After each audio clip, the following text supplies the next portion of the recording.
The leadership in this community has been awaiting this for a long time. We feel a long time because of the atrocity in which we all witness this crime happening.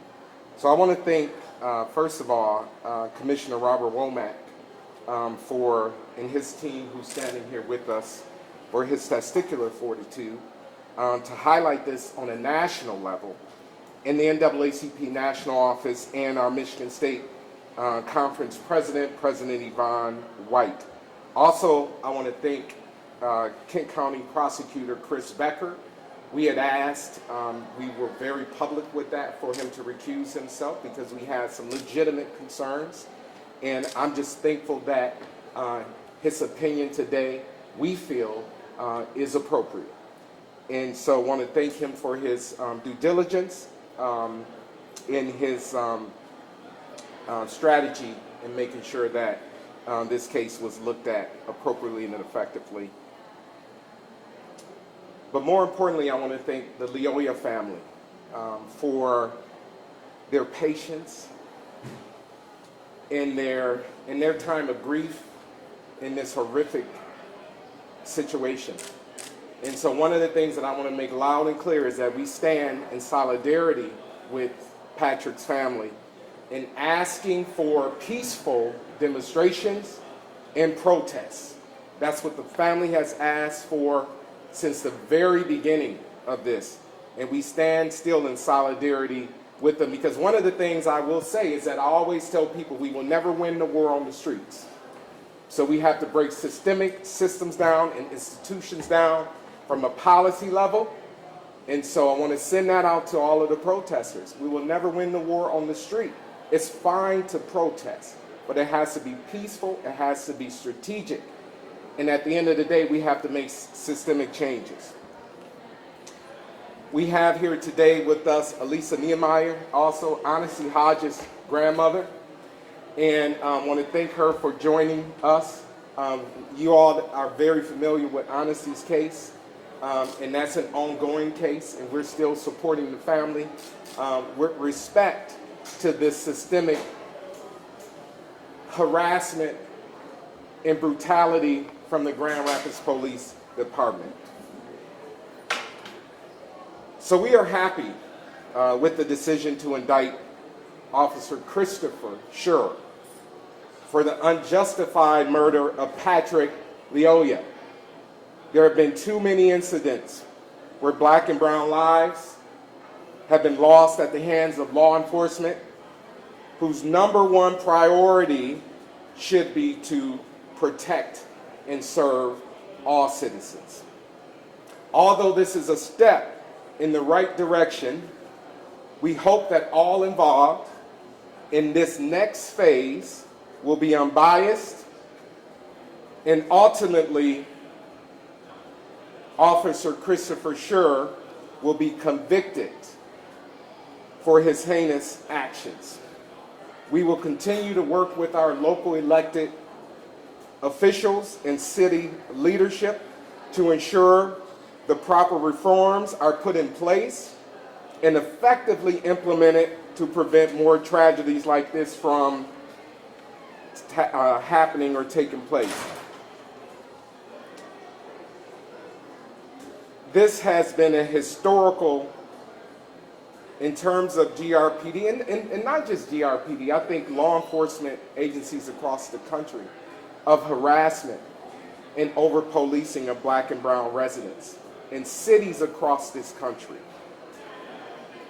We will also continue to work with our U.S. Senate and U.S. House of Representatives to demand that they pass the George Floyd Justice in Policing Act.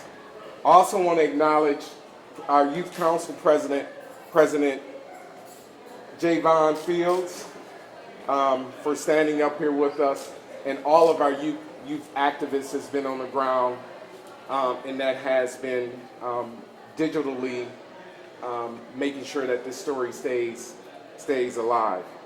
One of the last things, and then we can open it up for questions, that I will mention is that as a result of this, and we have been working on this for a number of years, in terms of what can we do from a technological perspective, right? Because as we know, the video, none of us could see the video because the video was confiscated with respect to witnesses and body cams and all of that stuff. And so it took a while for us to see the video.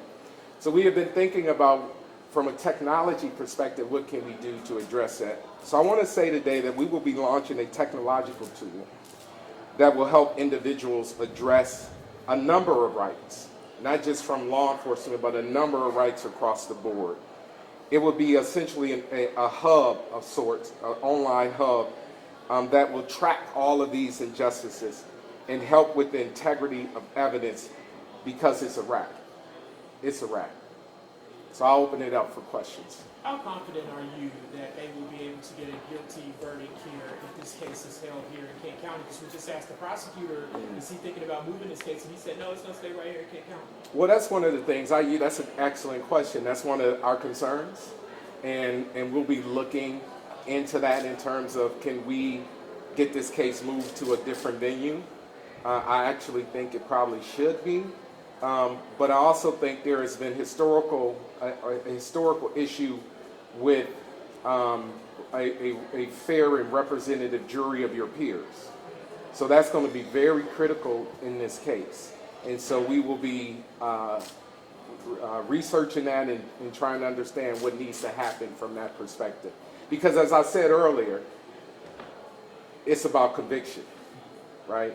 So the charges have been made, but it's about conviction.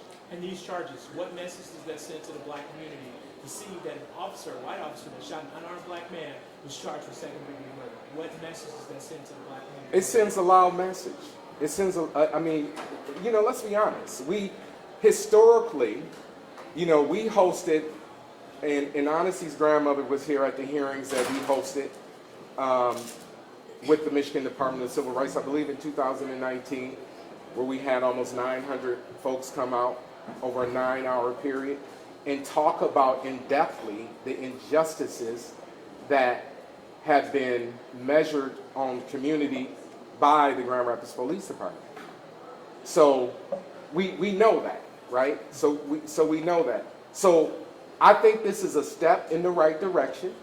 And again, I applaud Chris Becker, the Kent County prosecutor, for bringing charges, because I think that many of us were not confident that this would happen, even though when we looked at it from a legality perspective, we still were not confident that it actually happened, that it would happen, these charges, but we're glad. So it's a step in the right direction. Again, I just want to, again, echo my comments with respect to Chris Becker and him having the fortitude to bring these charges. So again, to follow up on that, what was your initial gut reaction to that second-degree charge being filed? I was shocked, to be quite honest. I was shocked. I was absolutely shocked, because I actually didn't expect that. I mean, just being in full transparency, I did not expect that. I did not. I knew it should happen, but I did not expect it for a number of reasons that I won't get into, in terms of relationship between the prosecutor's office, Grand Rapids Police, and the city leadership, and a number of other things.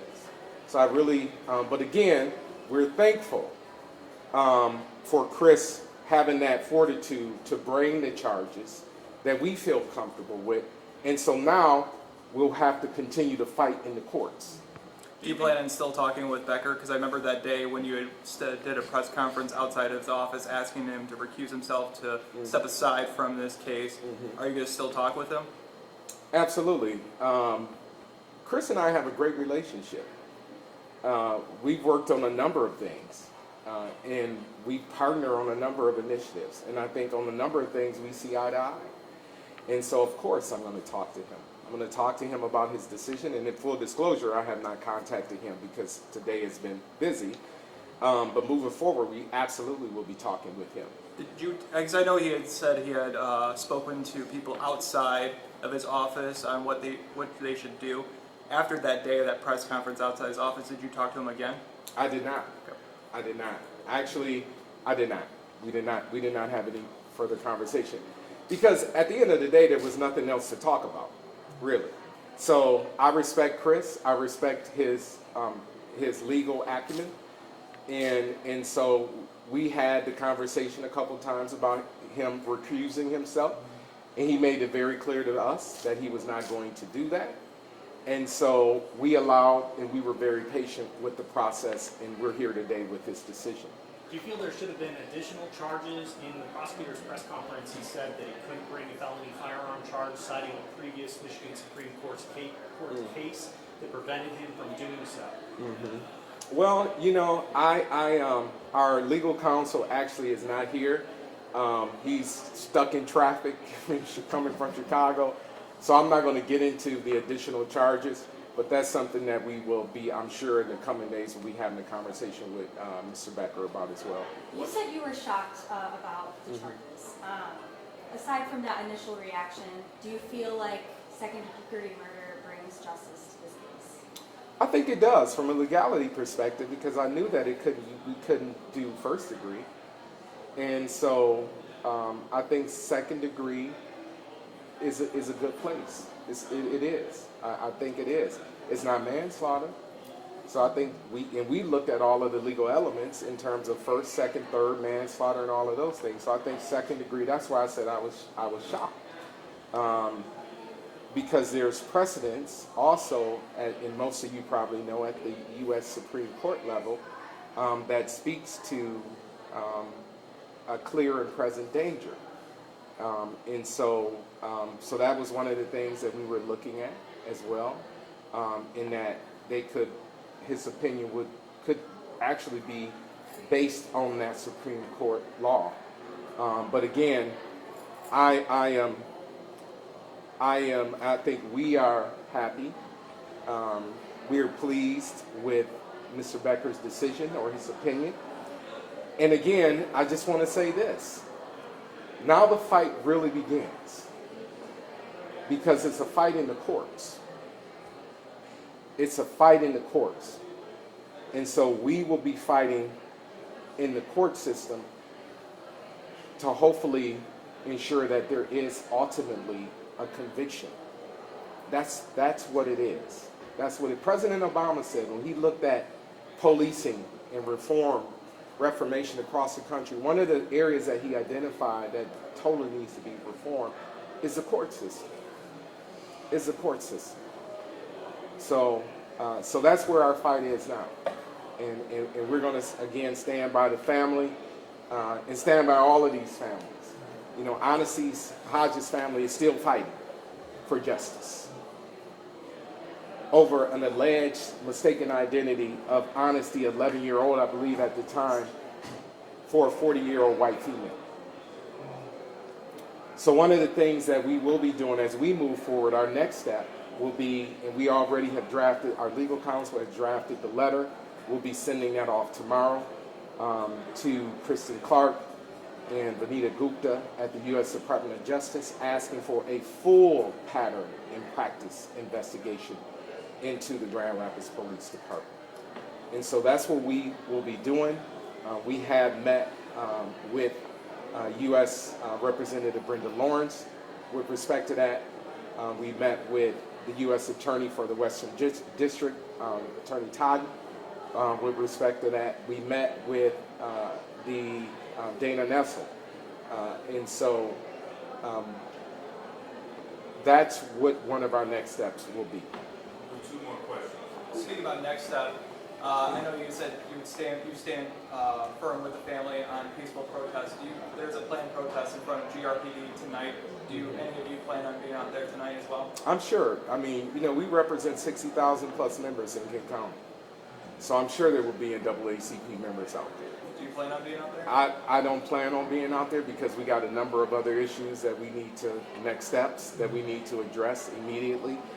We are planning a meeting, I believe, on Monday with City Manager Washington, Chief Winstrom, and the Office of Public Oversight and Accountability to talk about the policy violations also that no one's talking about. And what message does this send to the police department? to see these charges come against GRPD? I don't, you know, that's a great question. I can't recall if this has ever happened. Can anybody? I can't recall.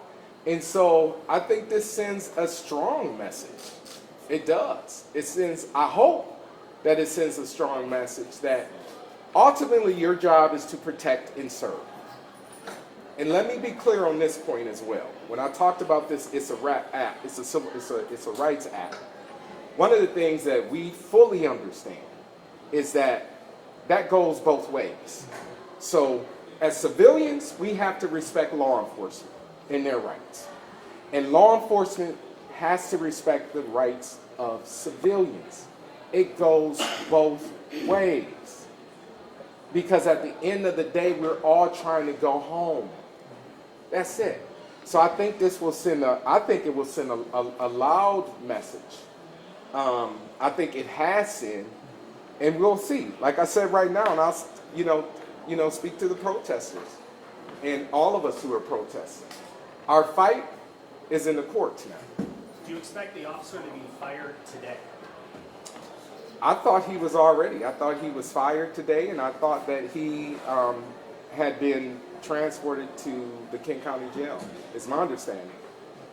No more questions. All right. Thank you very much. Thank you, appreciate that. Thank you guys.